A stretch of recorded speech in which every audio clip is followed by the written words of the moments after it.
do this again. I mean, at least 2 to 3 times every morning I see him first thing, before I see anybody else. Uh-oh, she fired up. I wonder what she's drinking. Every day. I was on my way down here at 9. This guy.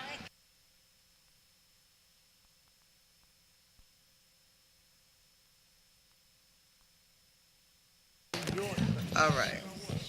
So the Committee on Appropriations will now come to order, having established quorum. To my left, Council President Clark. To my right, Councilwoman Janie Blackwell. To her right, Councilman Alan Dom. Will the clerk read the title of the bill?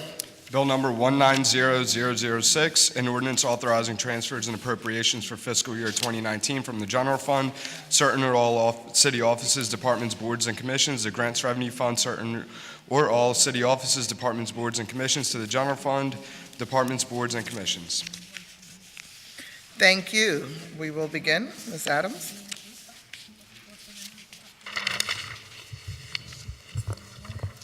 Good morning, Chair Quiñones-Sánchez and members of the Appropriations Committee. My name is Anna Adams and I serve as Budget Director for the City.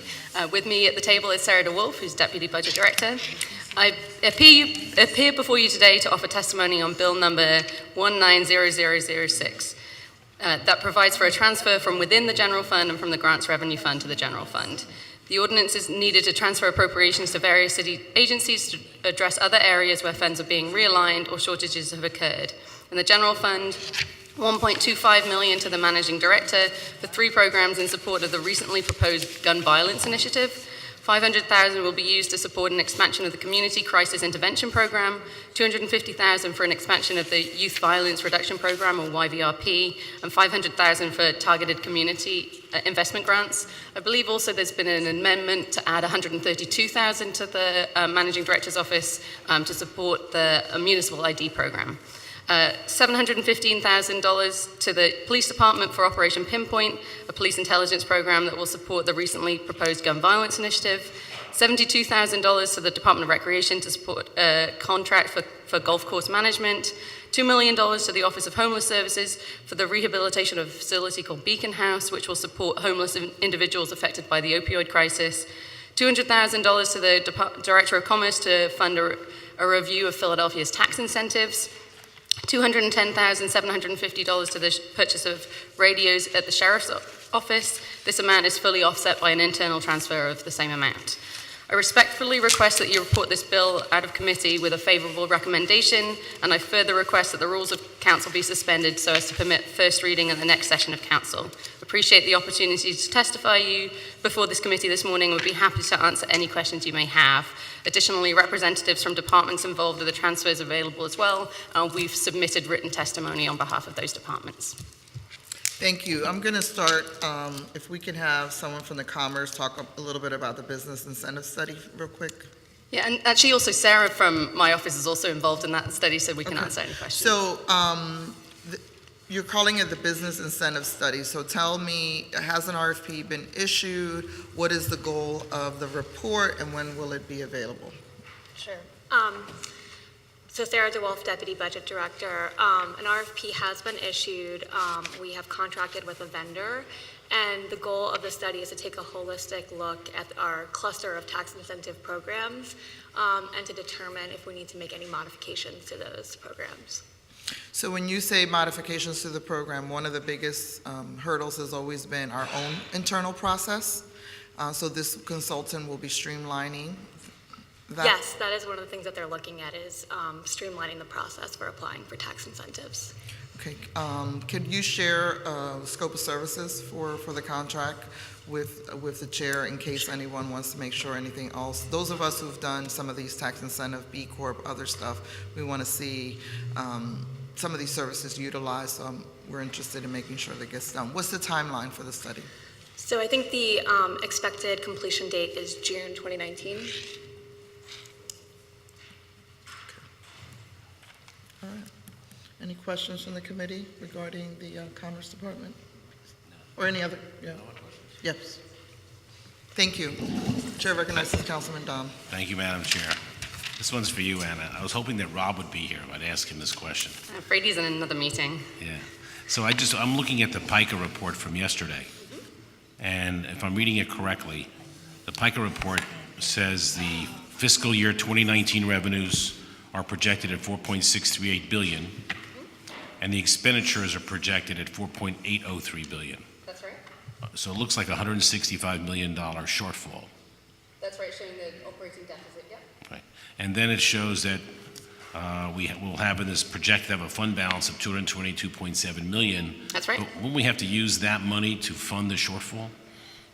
So no, that's our fund balance. So that's based on, we finished last year at 368 million, if you remember, and so that's the ending fund balance in FY19 after we were showing that operating deficit. So you already took that off the old fund balance, the shortfall? Yeah, it's the way fund balance is always a cumulative number, so it's showing what we ended up last year and then what we're spending and the revenues this year, and that's where we get to the 222 projection now.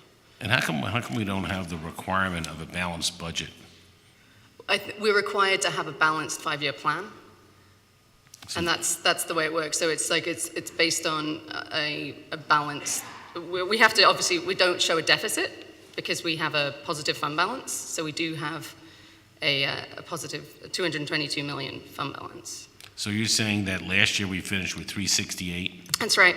and this year we'll finish with 222? That's our projection right now. And of those dollars, is a certain amount of those dollars accumulated from the beverage tax? All of the beverage tax revenue comes into the general fund, and from there we make our expenditures. Yeah, and in FY19, if you just look at the kind of the program supported by the beverage tax, we expect that we will receive more in revenue than we spend in programs this fiscal year, and then in 2 years' time, that's changed dramatically. So at that point, they were spending more on the programs than we're receiving the revenues.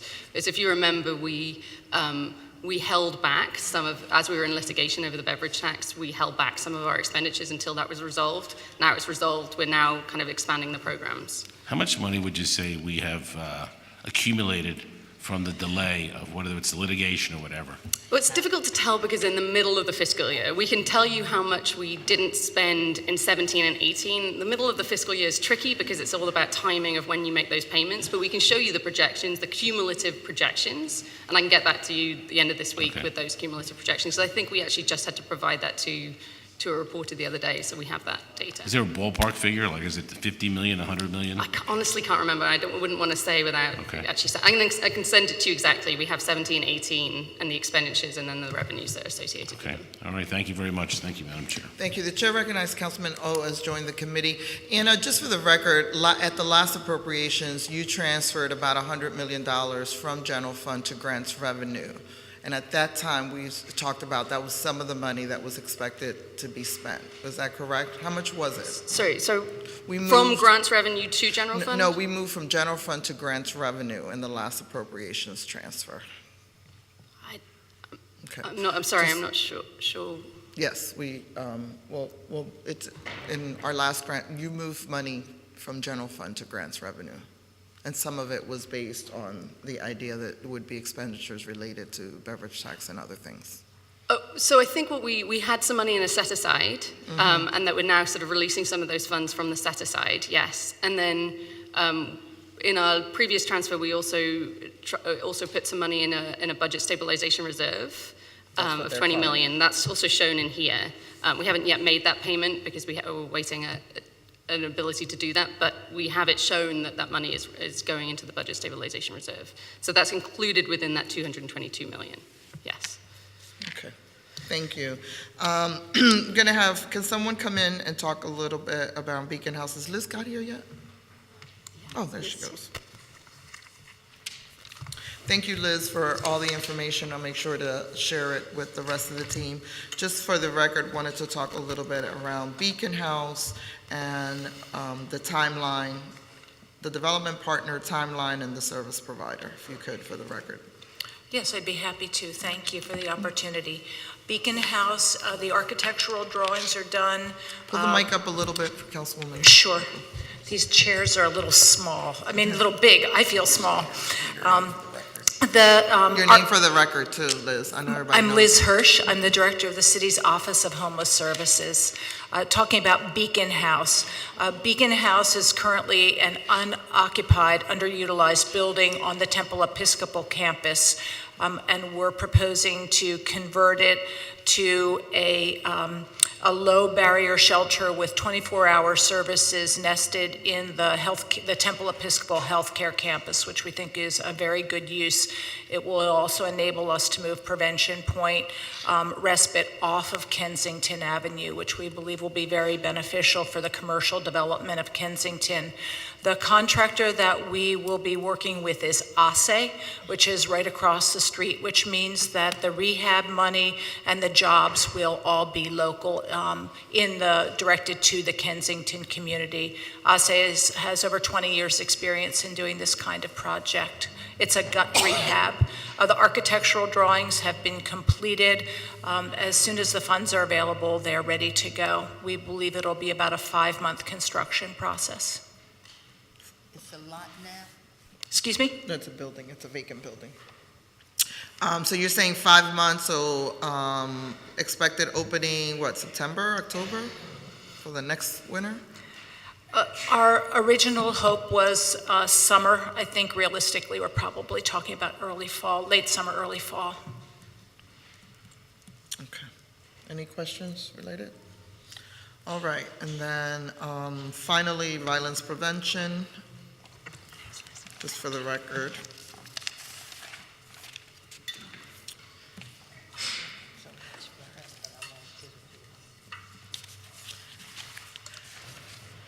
Managing Director Vanessa Garrity. Councilwoman Blackwell says she'll get you later. No.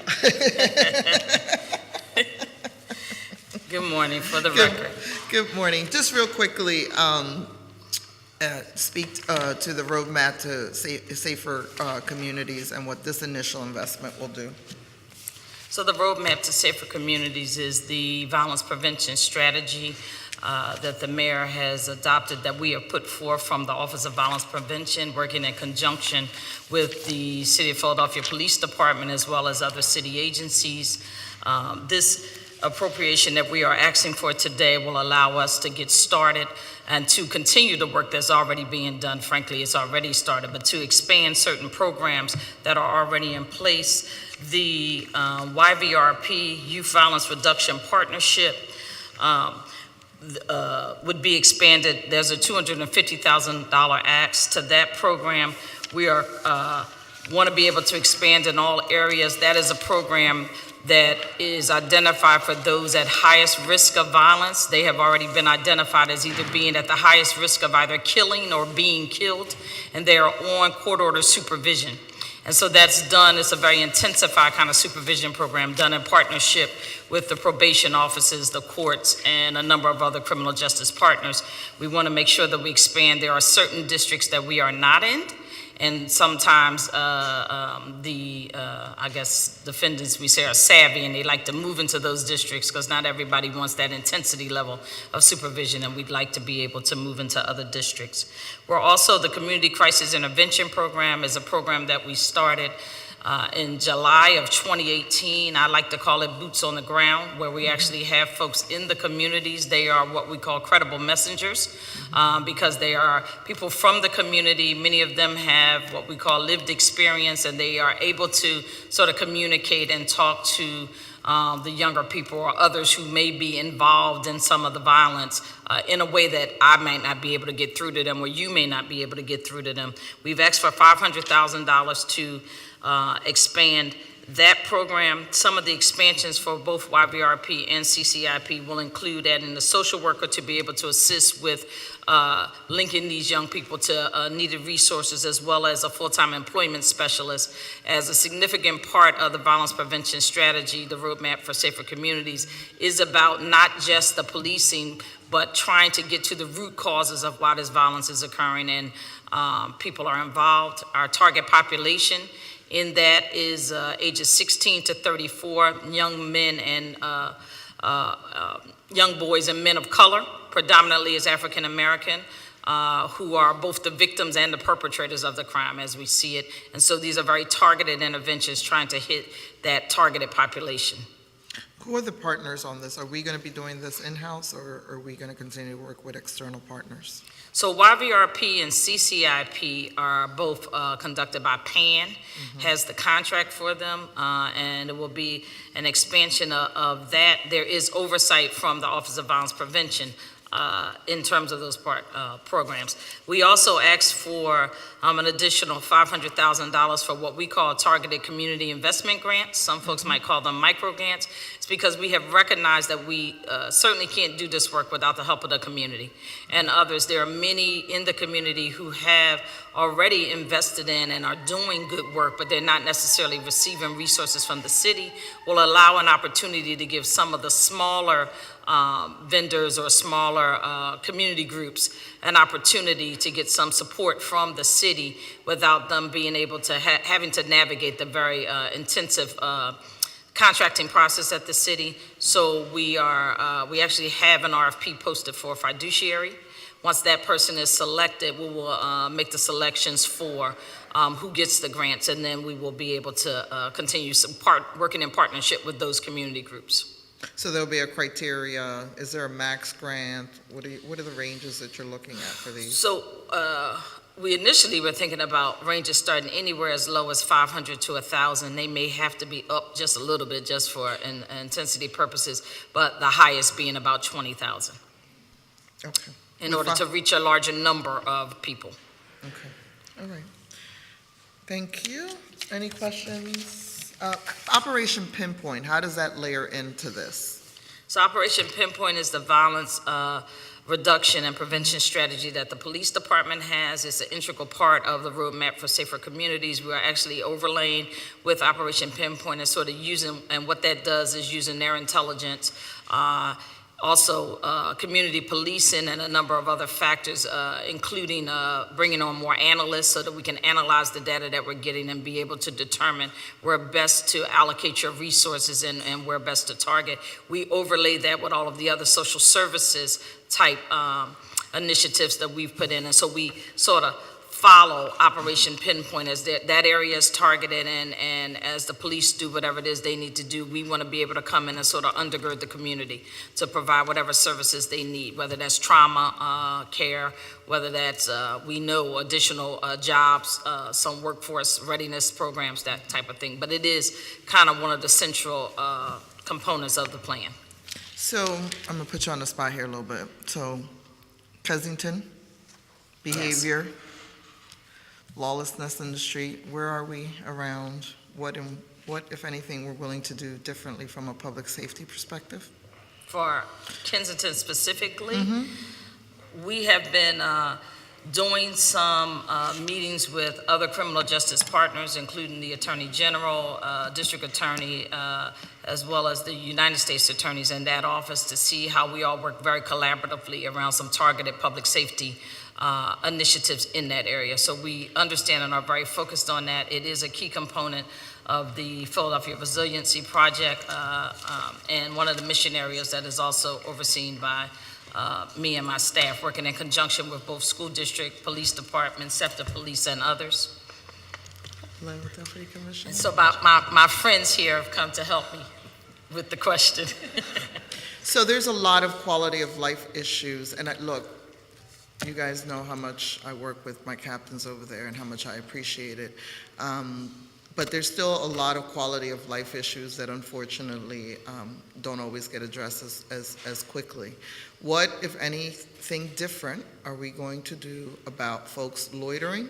I mean, as effective as the closure of the encampments have been, you still have 700 people occupying the neighborhood. What, if anything, differently are we instructing police officials to do? At a meeting at McPherson, the question was asked of the mayor at that time about when people are utilizing paraphernalia, having openly shot up, what, if anything, are we going to be doing different in the next few months? Good morning, Councilwoman. Christine Calder for Police Department. Good morning. Appropriations Committee, thank you. The Police Department evolves with this problem, just like every other city agency, and I'm not going to lie, it's a challenge. I mean, we every day are faced with new challenges and new information, but it's never lost on us the impact that it's having on the residents that live there. It's really not. We hear, I guess probably at the same level or different, the same complaints and the same challenges you have. And I know that we talk, all of our commanders, and those little inroads, and we make some and then we take steps back because something else evolves or emerges. But you have the commitment of the police department that we will work as hard as we can to bring back those conditions in the neighborhood that make it fair for the people that live there while still respecting the Constitution and the laws that we're faced with at the same time. I'd also like to add, we are working on a citywide encampment policy. Has not been rolled out yet, but will be rolled out. We are anticipating in the next few weeks that we'll address loitering specifically, so citywide, not just Kensington, and we'll have some more specific acts and instructions Where do you around see that. that direction? You folks know how frustrated I am, right? Not at you guys, just at the Understood. whole situation, because, where do you see us moving in a direction? I know the whole issue of loitering, people allowed to hang out, but again, the situation in Kensington is more to the extreme. Is there a middle ground here?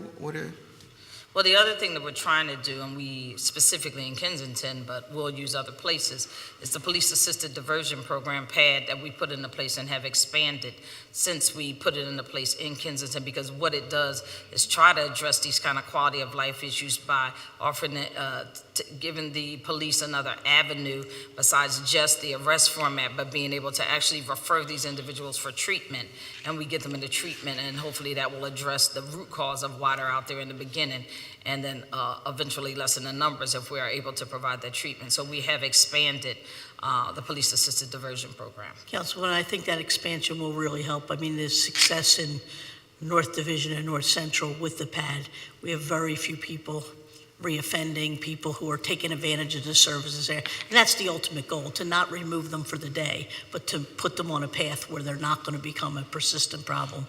And we've seen good results, and moving into East Division, I think, is an obvious step to try to address some of the folks and then work on the ones that we haven't reached in that manner. But I think the success of the program elsewhere where we piloted it lends itself that East Division is a natural next target. Go ahead, Tumor, you want to add anything?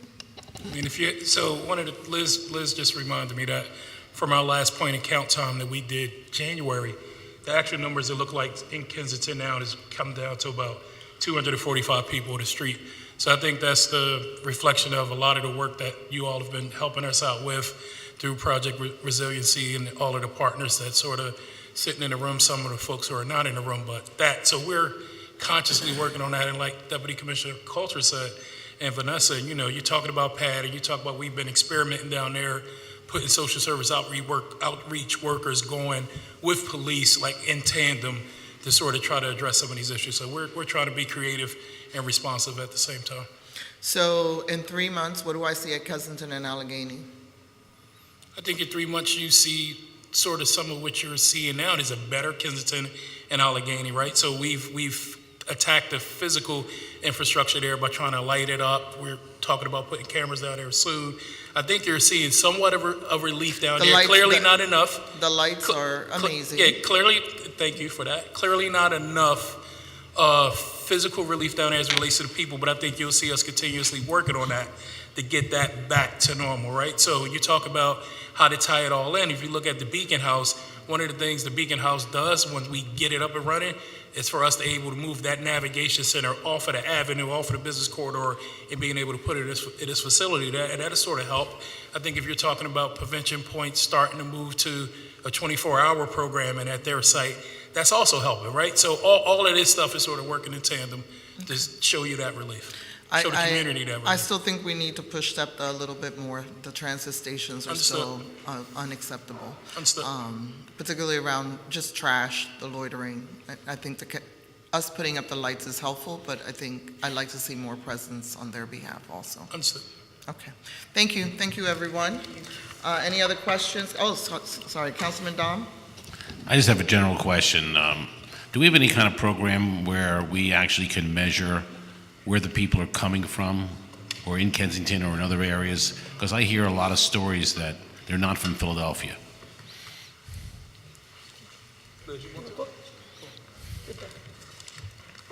gave you an answer, Councilman, but I'll let the expert do it.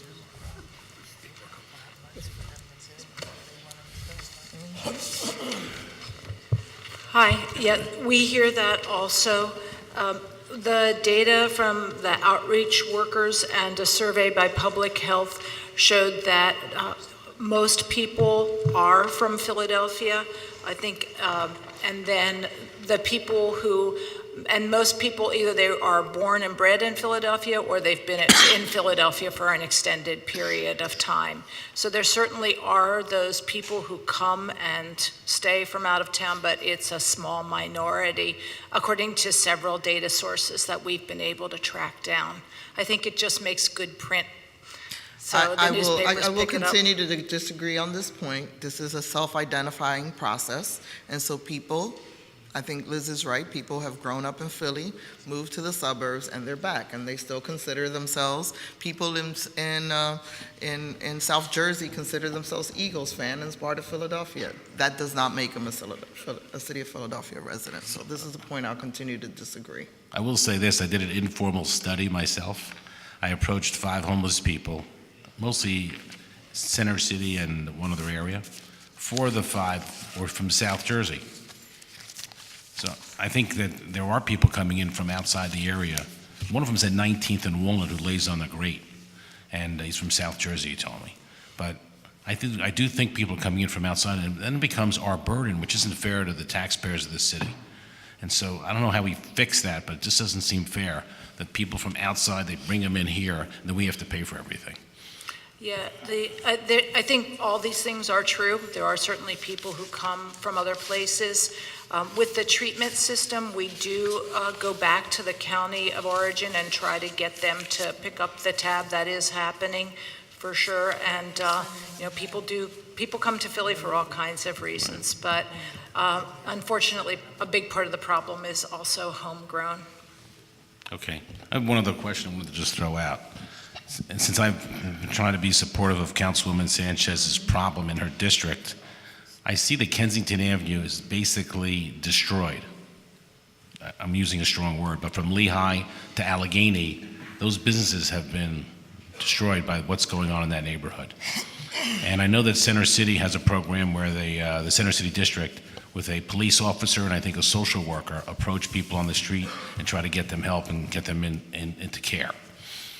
Would it make sense, this may not be your question, Liz, it might be Tumar's question, would it make sense for the city to fund a special services district, since we allowed this to occur, from Lehigh to Allegheny or whatever the boundary is, in order to bring this neighborhood back and revive business in that area? I could argue that the cost of that special services district will revitalize that neighborhood and bring in more tax revenue in the long run and change the lifestyle that's going on there. I can't speak to the Special Services District specifically, but I think one thing that you have made clear and where we've seen the Councilwoman's leadership is that we have to do both the law enforcement and addressing the homelessness and the economic development. And I think our goal in trying to reduce the number of people on the street was to clear the decks so that the economic development could take hold. And so that has really been, we have to have a two-pronged strategy. One was to stop the bleeding, and the other is to grow the local community, economic and housing development to improve the quality of life. No, I understand that, but I think we, meaning the city, allowed this to happen because we didn't stop it when it started. It's like graffiti. If you don't take off the first graffiti sign, it exponentially gets worse.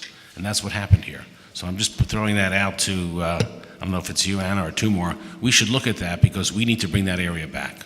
Yeah, we are definitely looking at the replication of the Center City pilot, and that was because it was very effective. So we are looking at that. That's on the schedule to evaluate, and at the same time to do more intensive commercial development and economic development. As I said, that the Councilwoman has been taking a real leadership role in. You're not going to get any commercial business to go into that corridor right now until you fix this problem. We are in 100% agreement with you, and that's why we are working so hard to try and address this situation. So what I'm suggesting is we use the tool of funding a service district in that area in order to bring it back. Councilman, I think we hear you. We'll talk to the Commerce Department. I know they have some investment on that corridor with Impact Services, I believe, that does cleaning. I know it maybe is a part, I think there's increased investment coming soon. Yes. I don't want to prelude that message, but we hear you and we agree. Thank you very much. Thank you. Thank you, Madam Chair. Thank you. Yeah, we have been working with our partners on the ground, and I think we have a handle of how much it costs. The issue is who's going to pay for it and how do we leverage it, and that's why I keep bringing up SEPTA, because ultimately they're moving 30,000 of their customers through the middle of that, and they have a responsibility to it. Councilman, Chair recognizes Councilman O. Thank you very much. I apologize. I got allergies, so my voice is pre-shot. So I just wanted to say, not that anybody necessarily is going to agree with me on this, but I do find it difficult to have two contradictory policies. One is tolerating crime, and the other is trying to address crime simultaneously. Many of the problems in that area have to do with drug addiction, drug sales, and getting money to support a habit, including prostitution and other things, and trying to service people without resolving their drug addiction and helping them when they're ready, has invited many people to see Philadelphia as tolerant and welcoming. And I believe that the police department, at least on the ground, has expressed a frustration with trying to deal with quality of life crimes because they don't believe that the prosecutor's office is going to prosecute.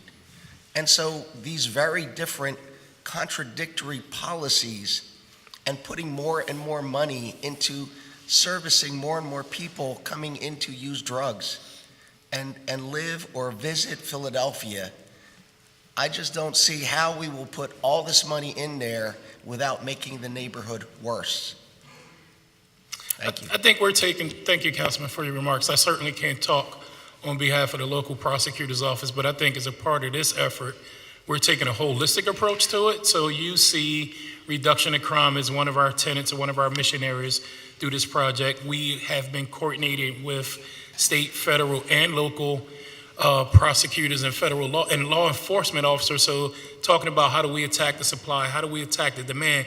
So for us, it's a holistic approach. I don't think we're turning a blind eye to any enforcement issues, to any sort of crime or anything that's going on there, but we're taking a truly holistic approach to the whole project. So I do appreciate that. I'll just say that among the issues that Councilwoman Sanchez is dealing with is not just prostitution. Drug gangs tell neighborhood kids, tonight, don't be on the street. There's going to be a shootout. They just tell them, tonight, we're gonna have a shootout here because one drug gang is going to take on another drug gang. And we're fighting that, right? And this is this Kensington has two particular pinpoint district areas. I think you've seen big DEA enforcement, DEA, State Attorney General bus just in this neighborhood. There's been at least 2 or 3 since we've been up and running, some of which the investigation clearly has started prior to us standing up this project. So we're supporting that. And the meeting that I referenced is we just had a meeting with all of those partners to say, how can we as a city support you more on these efforts? How can we help you reduce the limit and the amount of time it takes to do these investigations? And how can, once you do these investigations, once you bust these drug groups, how can we then step in with city services, with the police support to make sure we maintain that block, right? So if you look at the most recent Attorney General announcement, so on that block, one of the measures that they're using is that a week after that, they rode up and down that block. Police is holding that block. We're doing quality of life services, cleaning and sealing properties on that block, right? Trying to fence in vacant lots. But you're also seeing the neighbors take control of that block and kids are out playing where they may not have been playing. And that's something the Councilwoman has really directed us as how do we holistically attack this? And we have been. I can't say we have more to do. Right, and that's something we readily admit, and that's something we task these partners at the table to help us with. So, all right, thank you very much. Thank you. Chair recognizes Councilman Kenyatta Johnson has joined the committee. If there are no other questions from our witnesses, Councilman Kenyatta Johnson, go ahead, sorry.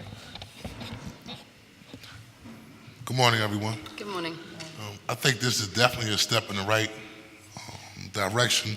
I did have some questions regarding an update on specifically how the funds will be used regarding violence prevention and what we call boots on the ground organizations. I do commend Vanessa and her team for stepping up to the plate and doing a comprehensive plan regarding the roadmap to safer communities, and most importantly, I'm glad that we didn't leave out the law enforcement component in terms of Operation Pinpoint.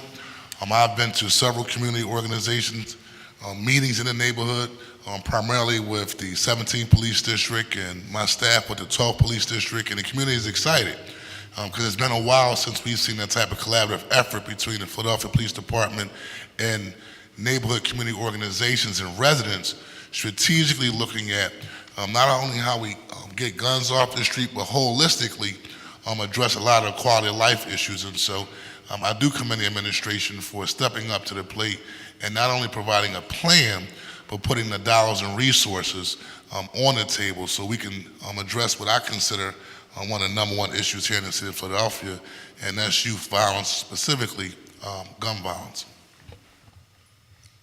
So thank you for those comments, Councilman. With regards to your question as to targeted community investment grants, or some folks call them micro grants, we are asking for today $500,000 to be allocated there. We currently have RFP posted for a fiduciary. To be honest, we had one posted before, but the response that we got, we did not get anyone who really had the financial experience or the infrastructure to do it. We have reposted, we have held a pre-proposal bidding meeting, and we've got better results. So we will be making that selection very soon. The proposals are due by March 11th. And then we anticipate that we will have made the selection of who that fiduciary is by March 22nd. Once that is in place, we can begin to move the very small applications for the community groups, and we will be surely advertising in the community, letting them know that it's time to apply for those funds. Last question. Can you give us an overview on what the next budget request will be as we prepare for our budget cycle in June? I actually can't give you any specific dollar amounts. We certainly know what our acts will be. They very much mirror the Philadelphia Roadmap for Safer Communities, those recommendations that we have in there, but I don't have the specific budget allocations as of yet. Okay. And thank you very much. Thank you. Thank you. Thank you again. So the committee, if there are no other questions, anyone here else testify on Bill 190006? Seeing none, the Committee on Appropriations will conclude its hearing and go into our public meeting. The chair will ask Councilman Dom for a motion on the amendment. By the way, for the record, I want to thank the administration for its willingness to do this amendment to allow the municipal ID to get the additional resources it needs for its launch. So thank you very much. And with that, Councilman Dom, can I have a motion on the amendment? Thank you, Madam Chairwoman. I move that the amendment to Bill number 190006 be adopted. Second. All those in favor? Aye. Any opposition? Seeing none, the amendment to Bill 190006 has been adopted. Councilman Dom, can I get a motion on the amended 190006 with a rule suspension? Thank you, Madam Chairwoman. I move that Bill number 190006 as amended be reported from this committee with a favorable recommendation, and further move that the rules of council be suspended to permit first reading of this bill at the next session of council. Second. All those in favor? Any opposition? Seeing none, Bill number 190006 as amended will be moved out of this committee with a favorable recommendation, and further move that the council's rules be suspended to permit first reading at our next public session. Thank you, everyone. Thank you. Thank you.